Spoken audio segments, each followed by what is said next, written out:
Before we dive deeper into this shocking story, let me know in the comments where you're watching from. And if you've ever witnessed discrimination in public, hit that like button and subscribe for more powerful stories about standing up against injustice. Now, let's rewind to how Terrence and Zoe Jackson's morning began, long before everything went wrong. The alarm buzzed at 5:30 a.m. sharp in Terrence's Houston bedroom. At just 17 years old, he was already disciplined, sliding out of bed without hesitation. Today was big. The first day of Stanford's prestigious summer tech program, which he and his younger sister, Zoe, had been accepted into. "Terrence, you up?" Zoe's cheerful voice came through the intercom. She was 15, bright, quick-witted, and surprisingly energetic for the hour. "Yeah, showering now," he replied. Downstairs, Zoe was already making smoothies, her yellow sundress and white sneakers reflecting her casual but polished style. Their father, Darius Jackson, CEO of DJX Innovations, a global tech empire worth billions, had been up all night managing a crisis with Tokyo servers. Despite his wealth and stature, Darius always reminded his children, privilege isn't for flaunting, it's a responsibility. When he finally emerged from his office in a Navy suit, exhausted but composed, he smiled at his kids. "You're flying first class today, but remember, comfort is for focus, not showing off." Their mother, Alicia, was away in London, running the family foundation's clean water project. Even so, both parents had instilled humility, work ethic, and service in their children. By 7 a.m., Terrence and Zoe were packed and waiting for their Uber. No chauffeur, no bodyguards, just as their father insisted. "Real-world situations build character," he always said. As they rode to Houston International, the siblings talked about privilege, responsibility, and how different their father's childhood had been. At 15, he was holding down jobs to support his sick mother. Now, he was worth $8 billion, but he never let them forget the climb. The morning went smoothly until they reached United Airlines premium check-in counter. "First class?" the agent, Brian, asked, staring at their tickets like they couldn't possibly belong. "Yes," Zoe answered politely. "And who purchased these tickets?" he pressed. "Our father," Terrence replied evenly. "Is he traveling with you?" "No, he's on a later flight." Brian frowned. "I'll need to see the payment card." "We don't have it." "The tickets were booked through his executive account," Terrence explained. The tension was broken only when a supervisor stepped in, confirming everything was valid, and even noting their father's elite membership status. Still, the sting of doubt lingered. That, Terrence whispered as they walked away, was a microaggression, and it wasn't the last. At TSA, despite their pre-check passes, both were pulled into the regular screening line. White passengers with the same designation sailed through. The officer muttered, "Random selection," before ordering their bags opened. Zoe's water testing prototypes drew suspicion. "What's this?" the agent demanded, holding up a vial. "It's for my science project. A water quality kit. All approved for travel," Zoe said calmly. Meanwhile, Terrence was subjected to an invasive pat-down. By the time they were released, frustration was written across their faces. "That wasn't random," Zoe whispered tightly. "Deep breath," Terrence reminded her, echoing their father's mantra. "We know who we are. Their assumptions are about them, not us." What the siblings didn't know was that the real confrontation awaited them inside the plane, one that would erupt in front of dozens of witnesses, spark outrage, and force their powerful father to make a decision that no one at United Airlines would ever forget. With more than an hour before boarding, Terrence and Zoe decided to grab coffee. At the busy cafe, Zoe placed their order, 2 iced coffees and a chocolate croissant. But when the barista, Karen Wilson, spotted a white businessman behind them, she served him first.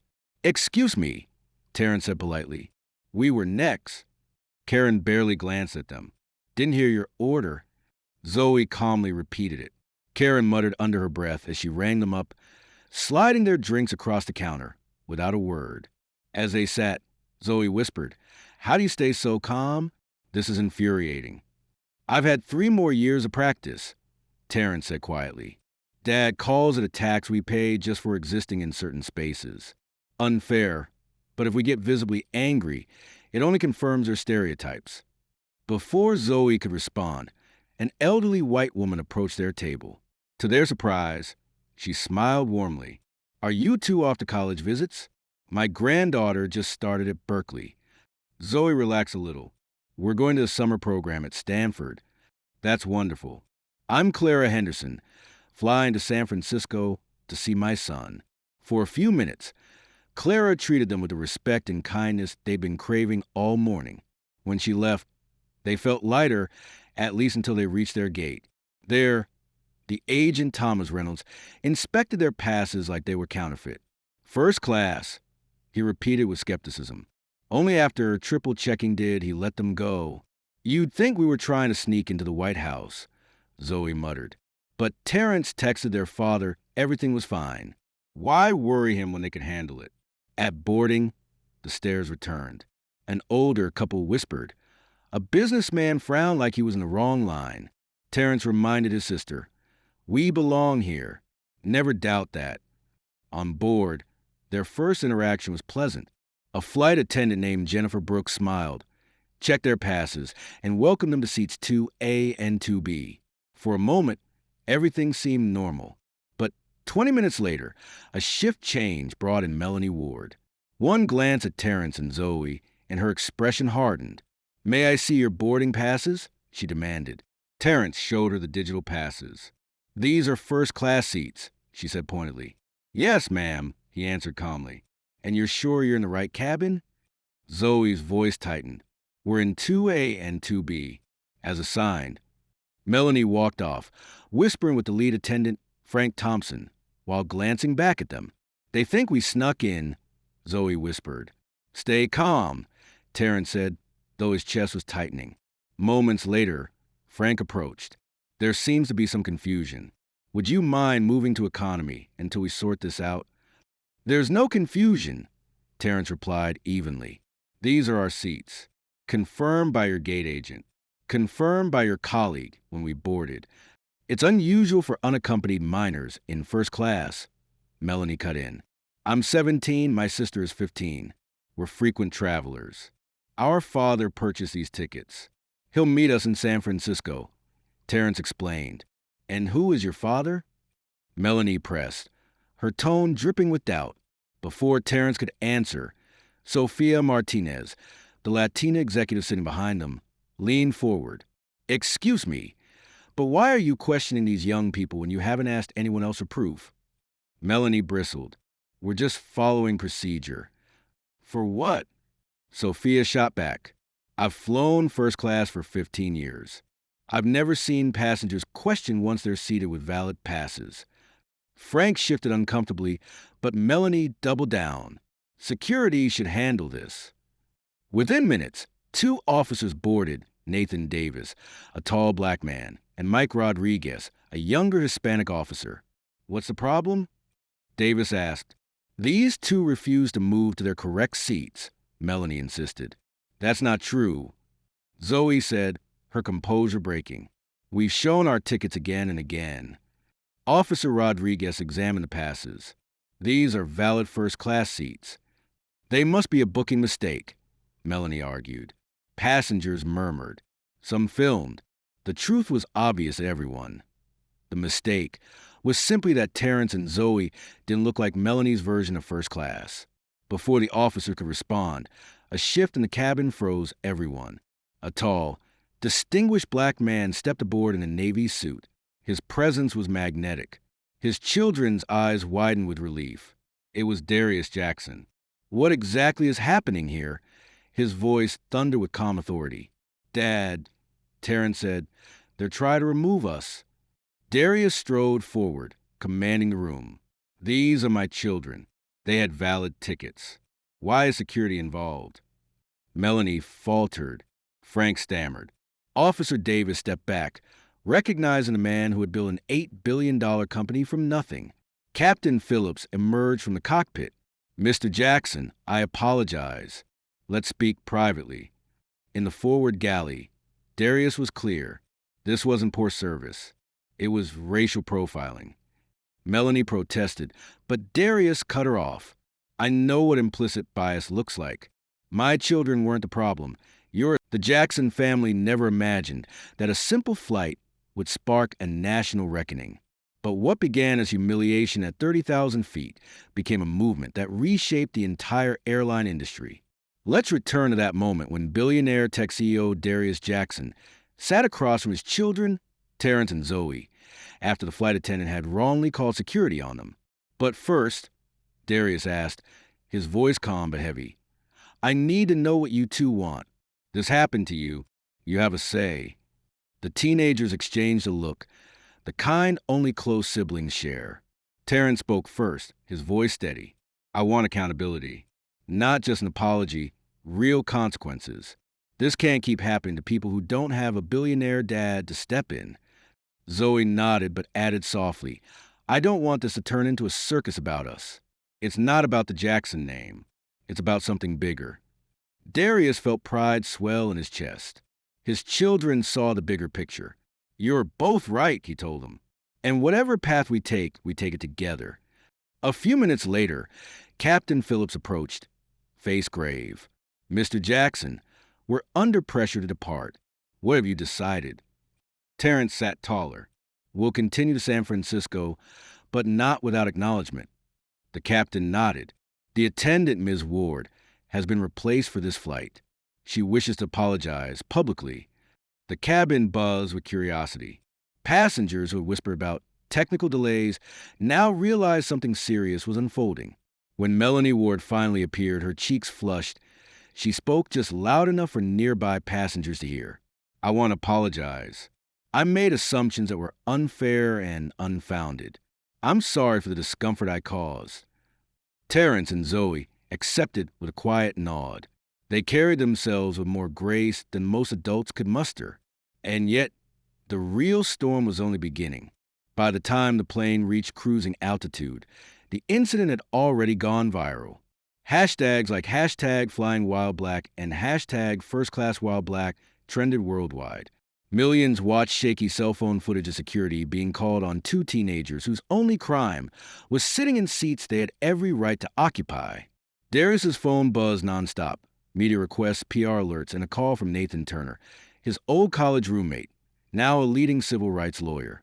"I'll be waiting at SFO," Nathan said. "This is bigger than your family. It's an opportunity for change." When the Jacksons landed in San Francisco, the jetway looked more like a press conference than an arrival gate. Cameras flashed. Reporters shouted. But Darius gathered his children close. "You don't have to say a word," he reminded them. Terrence shook his head. "But like you always say, Dad, privilege comes with responsibility." Zoe adjusted her backpack strap with quiet determination. "We're ready." Together, they stepped forward. Standing beside Nathan, Darius addressed the press with steady resolve. "Today, my children experience what Black Americans face every day, being assumed not to belong. What makes this story newsworthy isn't that it happened. It's that my wealth gave me power to demand accountability in the moment. Most don't get that chance. This isn't just about one airline. This is about America."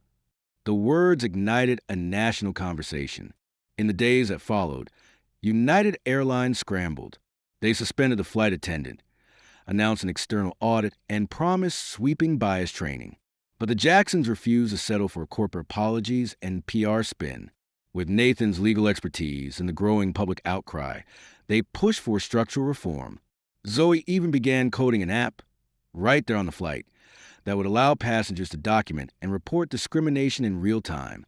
Terrence drafted plans for blockchain-based systems to ensure accountability in corporate oversight. This wasn't just protest. It was progress in motion. 6 months later, Darius stood at a podium in Chicago, addressing the first-ever National Aviation Diversity Summit, an event that hadn't existed before his children's ordeal. "Progress," he told executives, lawmakers, and advocates, "isn't about protecting brands. It's about transforming assumptions about who belongs where. True change requires both accountability and opportunity." Slides behind him showed results. United and other carriers had adopted quarterly anti-bias training. An independent oversight board tracked discrimination cases across airlines. Transparency reports became standard industry practice. Scholarships for minority students in aviation careers launched under the Jackson Foundation. Terrence, now accepted into MIT, and Zoe, whose reporting app had secured seed funding, watched proudly from front row. Even Melanie Ward, the very attendant who sparked the crisis, now worked with diversity teams, sharing her story as a cautionary tale. And perhaps most inspiring of all, ordinary passengers like Clara Henderson, the elderly woman who once witnessed the incident silently, have become vocal advocates for allyship, teaching others that silence in the face of injustice is complicity. The Jacksons' flight had become more than a personal humiliation. It became a catalyst for systemic change. And yet, as Darius reflected months later while boarding another flight with his children, this time greeted without question, he knew the work was far from done. Discrimination hadn't vanished. But because his family refused to accept silence, standards had shifted, doors had opened, and expectations had changed. This story reminds us of an uncomfortable truth. Racism doesn't disappear with wealth, education, or status. But privilege can be used to demand accountability and create change that protects those without it. Silence sustains injustice. Action disrupts it. So what about you? What discrimination have you witnessed or experienced that could have been prevented with awareness and training? Share your story in the comments.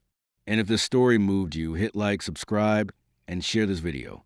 Because real change starts with voices, yours included.